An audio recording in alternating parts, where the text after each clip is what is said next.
Disallowance be disagreed to, and I call the member for Canberra. Deputy Speaker, and I'm very proud to speak in support of this disallowance motion moved by the member for McMahon to stop the government from destroying the important role of the Australian Renewable Energy Agency, ARENA. Because this government is claiming that they are expanding the remit of the Australian Renewable Energy Agency, but they're not expanding the funding. And they are also trying to erode its independence by giving the minister these God powers that they so love to decide what can be a low-emissions project, to just decide. Well, I wouldn't trust the honourable member for Hume. I wouldn't trust him, and I wouldn't trust any of those opposite. This is just another attack on ARENA created by Labor in 2012. This government has tried to destroy it all along because they are ideologically opposed to renewable energy.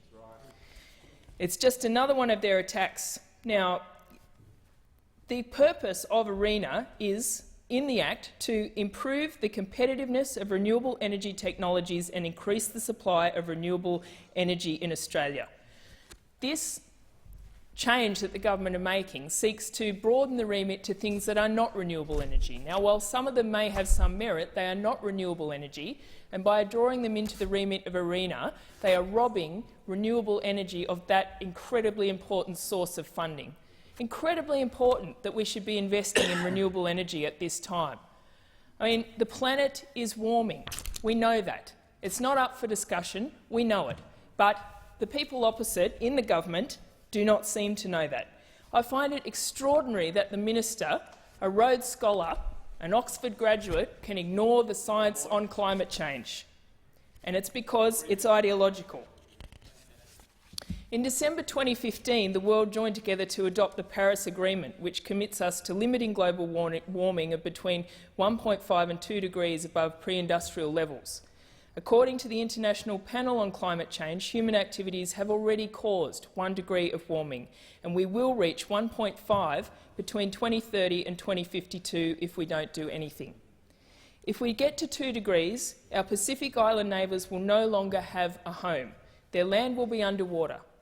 These are the decisions that are being made by that government. They are happy to accept that.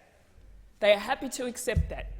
And I have stated these facts and read these facts into the Hansard in this parliament, but you have to keep doing it because they are not listening, they are not taking this seriously. We are becoming an absolute embarrassment on the world stage, more and more so, including right now at the G7. The Prime Minister taking this technology not taxes slogan when everyone else was committing to net zero by 2050 at a bare minimum. Every G7 nation increased their 2030 goal. Japan has committed to overwhelmingly decarbonise their power system in the 2030s. What does this mean for Australia's gas and coal exports to Japan? It means that demand will decrease. The G7 moved a resolution to introduce carbon border tariffs. This puts every export industry in Australia at risk as other countries move to put taxes on high carbon goods. How does this fit with the Prime Minister's technology not taxes mantra? And the G7 committed to cease government funding to coal plants except where they include carbon capture and storage. And I'll talk more about CCS shortly. But I note that not a single coal-fired power plant currently successfully utilises CCS, something that they wanted to bring into the remit of ARENA. The next climate summit is in Glasgow in November. Will the Prime Minister embarrass us there again? Sadly, I expect that he probably will. This government has had 22 energy policies in 8 years. 8 years of inaction on climate change. This is incredibly frustrating for people that understand how critical this is. This is our world. This is our planet that we live on. This is not something, some little game of debating. It's something that needs to happen, and we are increasingly becoming an embarrassment internationally, and the costs will come to those most vulnerable, including our Pacific neighbours, as I've mentioned. Business investment. Businesses are wanting to invest in renewable energy and don't have the certainty they need because this government is in chaos on this issue.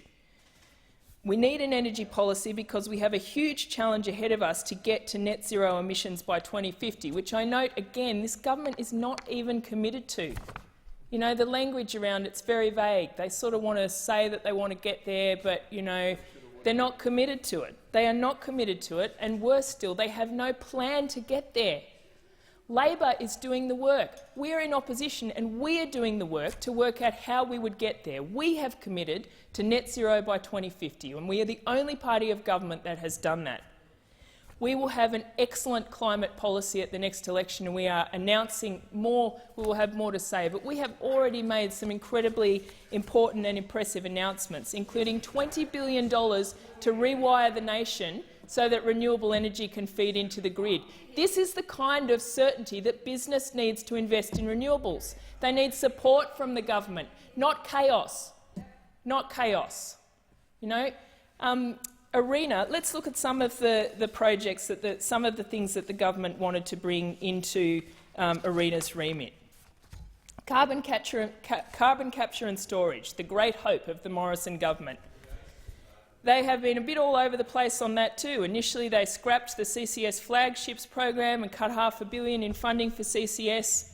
And according to the Global Carbon Capture and Storage Institute, carbon capture and storage is currently in operation at 26 locations around the world, but more than 2,000 facilities will be required by 2050, according to the Global Institute.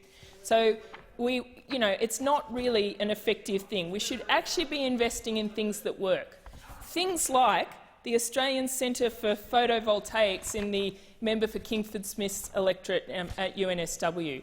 This institute has been involved in every major advance in solar power, and it relies on ARENA for funding, and this is the sort of work that this government wants to rob of their funding by spreading ARENA's funding around things that have nothing to do with renewable energy.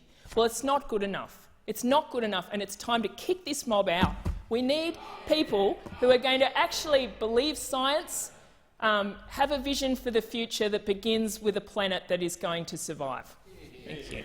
Order.